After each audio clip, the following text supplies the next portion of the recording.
Hello there, welcome back to buildqueue. This is going to be part 7 in a multi-part series about building Unity projects with Jenkins, and in this part we're going to be covering the Android platform. So there's been a slightly interesting development in this part. I'm going to have to go a little bit off course versus what I originally wanted to do. Once again, for the Android portion of this, I originally wanted to go ahead and get set up on a Google Play account, and I wanted to be able to deploy from my build pipeline directly to internal testing. However, I have a 7-day waiting period before I can actually pay for my developer account linked to my buildqueue account. So with that said, go ahead and expect a part 2 for Android. I'll make it as soon as I can. With that said, this video is going to be very similar to what we've already done with Windows and WebGL. However, there are a few interesting things that we have to do for Android, especially this time around.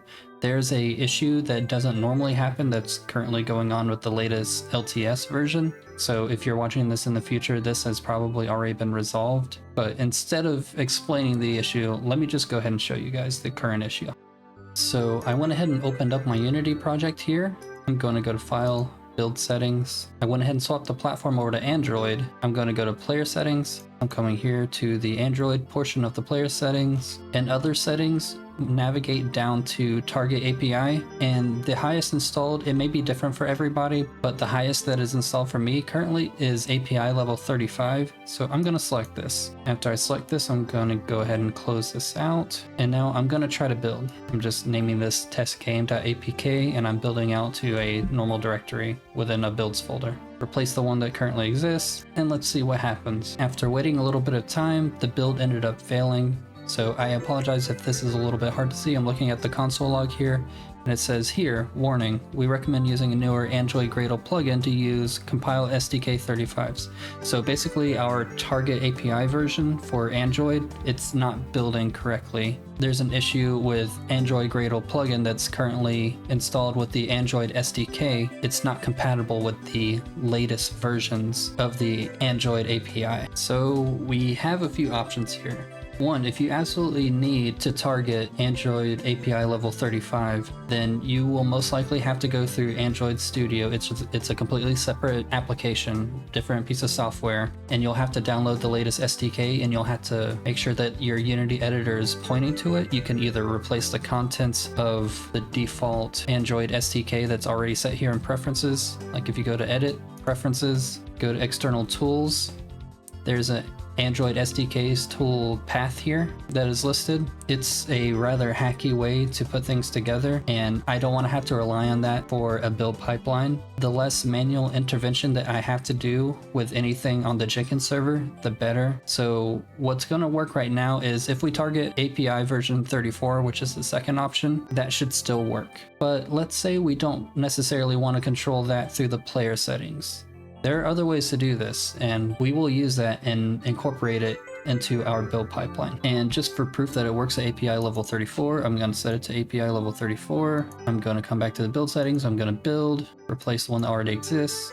I'm going to let this build real quick. After a moment, build succeeded. Nice. After testing those builds, I went ahead and opened up my build script file. So I'm going to go ahead and copy, just like I did before for WebGL, I'm going to copy this right here, copy one of your build functions that you've already created, and I'm going to rename it Build Android, and this will house all of our Android logic. So the first thing that I'm going to do is I'm going to modify something below build player options. So I added a couple lines. Let's modify some of the player settings from script. So I'm modifying this field here. It's going to be the player settings.android.minimum SDK version if you want to have control over the minimum version that is required for running your application. And I'm going to set this to Android SDK versions .android API level 25. I'm going to save. So what this is going to do is this is going to override this field whenever this is built out using command line. But the minimum isn't necessarily what we're most worried about here. Let's go ahead and modify another player setting. The next one that we're going to modify is player settings.android.target SDK version. So from here, I went ahead and set the Android SDK version for the target SDK version to Android API level 34. However, there's something else that's rather interesting here that I want to take a look at. Let's see how these are stored. So if we come back, Android SDK versions as you can see, it doesn't completely go down to API level 35. And if we take a look at Android SDK versions itself, we can see that it's just an enum right here. And it goes from 0, skips over a few, and then goes to 34. So what if we wanted to reference API level 35 anyways, even if it's not on that enum? Well, the way that you do that is you would encapsulate all this within quotations. This will let us cast this, and we will cast this to 35, and this works. I'm actually going to update this up here. I don't want to use this enum, so what I have done is I've gone to player settings, Android minimum SDK version, and it's now set equal to 25, and it's casting instead of using the enum value itself. And then for the target SDK version, I have it set to 34. Casting it is going to be more dynamic than using the enum, so go ahead and cast it. There's no downside really to doing so. So I'm going to go ahead and save this and then move on to the next part of this. So one major difference between Android and the other platforms that we have here so far for WebGL and Windows is Android can be packaged in two ways. You can package it into a APK file, which can be then side-loaded from whichever mobile device that you want, whether you're using a tablet or if you're using an Android phone. Or if you want to go ahead and get a release ready for the Google Play Store, you can package everything together and sign everything with an AAB file type, and all of your build contents will be inside of there. So I want to be able to support both of these with this build pipeline, and I want to just use this one method to do so. So what is it that we need to do? One option that may stick out to a lot of you guys is maybe you can just update the build Android method here to take in a parameter that will control whether or not we are creating an APK or an AAB file, which would look something sort of like what I have here. Build Android, taking a boolean for is AAB. Whenever we are using the command line to call upon the Unity editor to do its execute method that it has built in, it expects whatever method that you specify to have 0 parameters. So that sort of acts as this. If you decided to type that in, go ahead and remove all the parameters here. We're not using those. If you guys have gotten something like that to work previously, please let me know. While we cannot add method parameters, we can add command line parameters. So let's go ahead and explore that option a little bit. So at the very top of your build Android function, go ahead and put these 2 lines in here. We are going to create a list of strings for arguments, and this is basically going to get your command line arguments that you're using. And then go ahead and add build type here. We'll create this method here in a little bit, but we want to be able to pass in our arguments, and then the name that we want to detect, we want to find a build argument called build type. And if you take a look at environment here, show potential fixes, this uses system. So make sure that at the very top here, you make sure that you're using system. Go ahead and import that. After you have imported everything, I want you to navigate to the very bottom of your build script, and I want you to paste the following method in. This one is called get argument. If you take a look back up here at build Android real quick, the build type is going to be set to whatever value is returned from this method. So back down here, we are passing in a list of strings, and this is going to be composed of build arguments. And then the name that is being passed in is going to be our build type, since we're looking for build type. So this for loop that's here is going to traverse our arguments that we feed into this. It's going to detect if the argument that we're looking at matches the name. If it does match the name, then it's going to return the next argument. The reason why it's going to pass in the next argument is because whenever we're setting up our command line, it's going to look something like this: build type space APK, because we're trying to target an APK build, for instance, or it could be ABB. We don't want the build type parameter, we want the argument after the parameter. So that's what this is doing. This is fetching the next value. So in this case, whenever we detect build type and we find the next argument that's after that, it's going to set build type to either APK or AAB. And if it's still a little bit hard to follow, don't worry too much. You'll see it in action here in a little bit. Just make sure that you have this function set up how I have it set up here. So let's go ahead and update the path here. I'm going to do something a little bit different because obviously we have 2 different build types here. So I want them to go into different directories. So some of you may like it, some of you may hate it. I use ternary operators to control this. So basically, if the build type is an APK, then it's going to set the path to build/Android APK. Otherwise, if the build type is AAB, it's going to set it to build/Android AAB. Otherwise, it's going to just be set to unknown. And just to do some due diligence, if path is equal to unknown, I'm going to return, and it's going to fail the build. If that solution is bothering you too much, here's an alternate, which is basically the exact same logic. You can copy this if you want, or you can use the other one. There's actually one more modification that I decided to make to the path here, because I didn't want to have to do 2 checks here, because here in location path name, I'm going to have to check once again if it's an AAB or an APK type. So instead of doing that, I decided to just extend the build name to my path variable. And since these are going to be single file builds, we don't necessarily need to be able to zip it. So I'm going to remove the zip build part at the very bottom of this function. And finally, under target here within the build player options, you're going to change it from WebGL to Android. There is one more thing that we need to set. So the last thing that we want to modify on the build Android function, which is arguably the most important, we need to define if we're building AAB or APK. So in order to do so, below player settings, I went to editor user build settings .build app bundle, and depending on our build type, we're either going to select true or false. If build type is equal to AAB, then it's going to be true. If it's anything other than AAB, it's going to be false.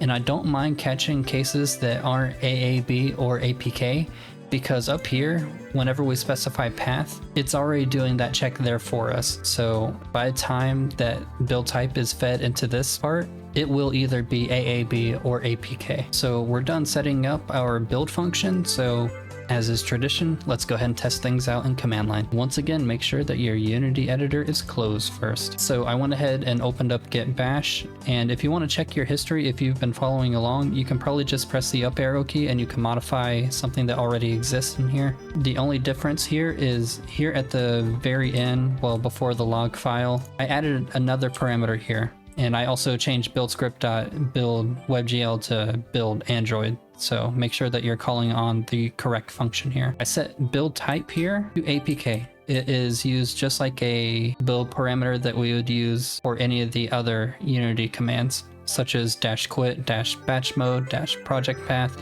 This one's going to be just -build type. So we set this to APK, and let's go ahead and build and see what happens. Okay, so the build is done now, and I went ahead and opened up another file explorer at my build location. It's nested within my Unity project, and there's now an Android APK folder here. So if I check this, and we have testgame.apk in here now. So great, this one's working. Let's go ahead and test out the AAB. So I press the up arrow key on my git bash, change APK to AAB, go ahead and build. And now let's wait once again. All right, once again, build complete. And it seems like we have a new folder here for Android AAB. Open it up, and here's our AAB. And just a disclaimer for this is not going to be able to go to the Google Play Store as is right now. Again, we're going to have a follow-up video for dealing with signing this AAB, because right now this isn't tied to an organization. This isn't signed. This is honestly a useless file right now, but it's building correctly. So that's good. Well, everything is building from command line just as it should. So next logical step, you already know, we're going to be going over to VS Code, and let's go ahead and modify our Jenkins file. I've opened up VS Code and I'm on my Jenkins file right now. And as is tradition, I'm going to copy one of my existing platforms, and I'm going to paste it in not once, but twice. Now, why would I paste this in twice? Well, if you've been following along, there are 2 different build platforms that we need to do for this. So the easiest and most simple way is to go ahead and have separate stages. So let me go ahead and name these stages here. The top ones are going to be build Android APK and deploy Android APK. And then for the build parameters, I'm going to change these to build Android APK, which is underneath the stage inside of the when expression here. And then for deploy Android APK, I'm going to change this build parameter to deploy _Android _APK. And then I'm going to do the exact same thing for the AAB. So I have build Android AAB, and then the build parameter is going to be build _Android _AAB. Then I have deploy Android AAB, and it's going to be deploy _Android _AAB. So why am I doing this? Why am I not just combining everything into one stage and then just doing checks based off of different build parameters that I put in? And the reason is, honestly, just simplicity. In the future, whenever we revisit this, there's a chance that we may have to separate out some additional functionality for the AAB section. So while everything may be similar for now, there's a chance that things are going to be updated again in the future. And it's just a lot easier whenever things are separated out this way. So let's go ahead and go back up to build Android APK, and let's go ahead and make the modifications that we need. So I modified the execute method to look at build Android APK, and then I added an additional parameter here for build type, and I named it APK. Go ahead and save the changes, and let's take a look at the deployment. So let's go ahead and update the artifact name. This still references WebGL. I want this to be Android. Then I'm not zipping things up. I'm going to change this from zip to lowercase APK. After we've modified our artifact name, the next thing that we need to go to where we export everything off to Nexus. So you're going to go to the upload file part. Right now it's pointing at the build/webgl.zip. Go ahead and take out webgl.zip, replace that with the folder Android APK, and then the name of our build is testgame.apk. So go ahead and type that in. That's the file that we're looking for. And then if you come over to the right to the place where we specify where it is that we're going to be posting these on Nexus, change WebGL builds to Android APK builds. Go ahead and save. That should conclude the changes that we need to make for the APK side. Let's go ahead and modify the AAB side, and we're going to pretty much mirror exactly what we just did. So in build Android AAB, we're going to come down here to the execute method part. Going to change it from build WebGL to build Android AAB, and then we're going to add an additional parameter for build type, and then we're going to name it AAB. AAB is what's going to be passed in. Down below in the deploy Android AAB section, we're going to make the same changes there too. So under artifact name, go ahead and change WebGL to Android, and this isn't a zip type, so change the type at the very end to .aab, all lowercase. After modifying the artifact name, let's go ahead and modify the upload file path once again. Get rid of webgl.zip. Folder name is going to be Android AAB, and the file name will be testgame.aab, just like what is shown. And then at the very end for the Nexus repository deployment location, change it from WebGL to Android AAB, and then save. These are all the changes that we're going to need to make for now. So let's go ahead and save our changes to our repository. So go ahead and push everything up, and then let's go ahead and test. I'll meet you over on Jenkins. All right, once again, we're going to have to do a little bit of housekeeping here, because now we're going to have to add 4 more hidden parameters to existing build pipelines, and then we're going to have to go ahead and create the build pipeline for Android. So if you select WebGL Unity project, go to configure, we'll see that we have all of these here. Go ahead and add a parameter, hidden parameter, go ahead and add build Android APK and set it to false, all lowercase. Go ahead and create another hidden parameter for deploy Android APK, set that equal to false. Add in another hidden parameter, call this one build Android AAB, set the value for this one to false. Add our final parameter, it's going to be another hidden parameter. This one is going to be deployed Android AAB, and the default value, once again, lowercase false. Go ahead and save. WebGL has been fixed. Let's go ahead and do the exact same thing over here on Windows. So select Windows Unity project, select configure,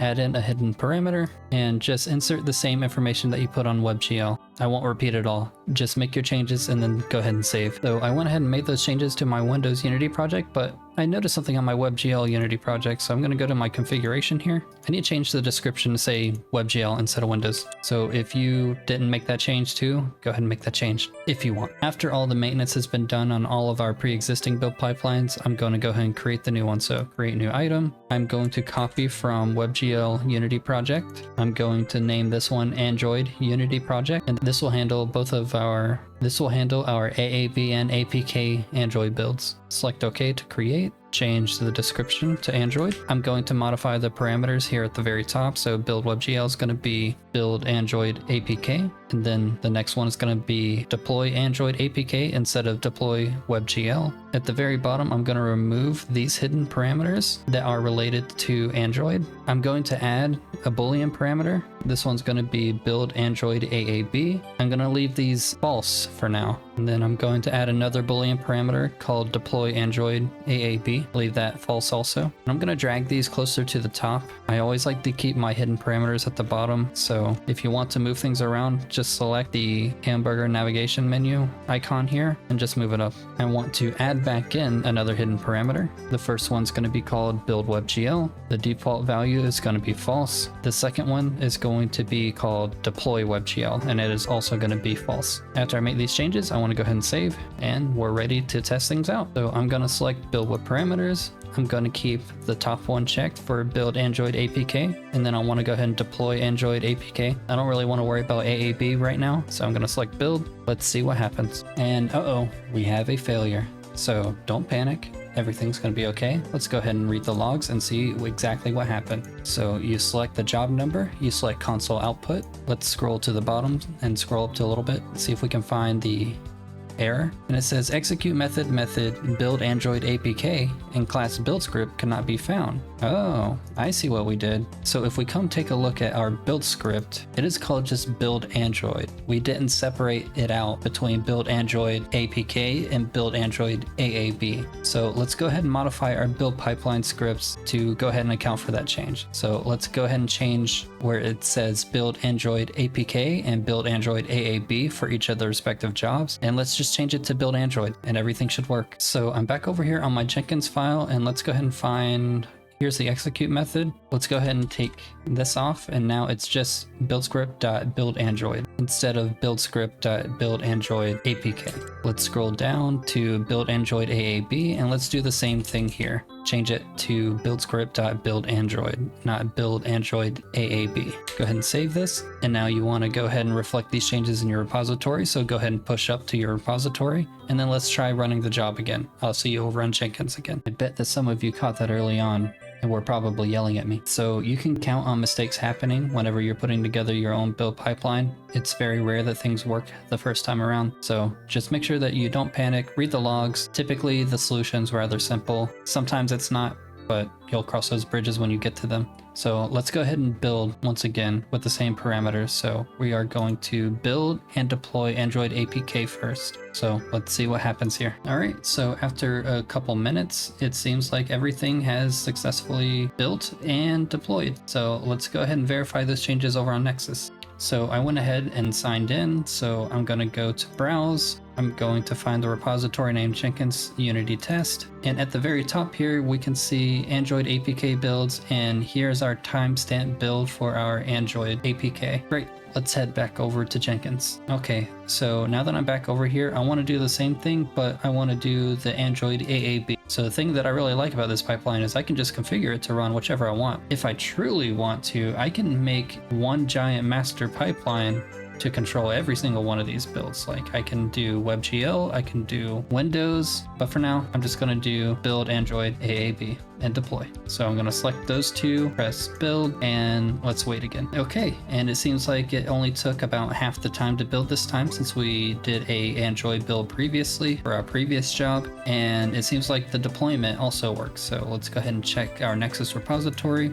You can come over here and you can select refresh up here at the top right hand corner. I already refreshed, so it's already in here. So we can see our Android AAB builds folder here, and then inside this folder is our timestamp build for the Android AAB file. So great, our Android build pipelines are working correctly, and that will bring part 7 of the course to a close. So we managed to build the Android platform. We managed to build it in both ways, for both the APK build, for side loading, and then also for our release build that we'll put on Google Play. Now, I wish I was able to deploy everything to the Google Play Store within this video, but again, I'm sort of time locked right now. I have to wait a week before I can actually get around to setting up my account correctly. So there will be a follow-up to the Android section, so please keep an eye out for that. But with all that said, part 7 is now over. The course must still go on, so what we're going to do in part 8, we're going to go ahead and get started with the iOS side. iOS is going to be a little bit tricky though, so you'll see some interesting things in part 8 and part 9. If you want to be able to complete the iOS portion though, you're going to have a Mac device. This is a disclaimer.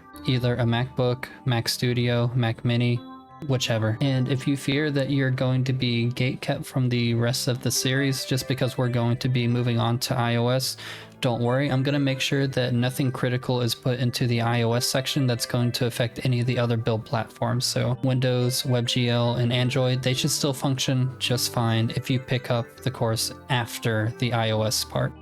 Thank you guys so much for following along, and I'll see you in part 8.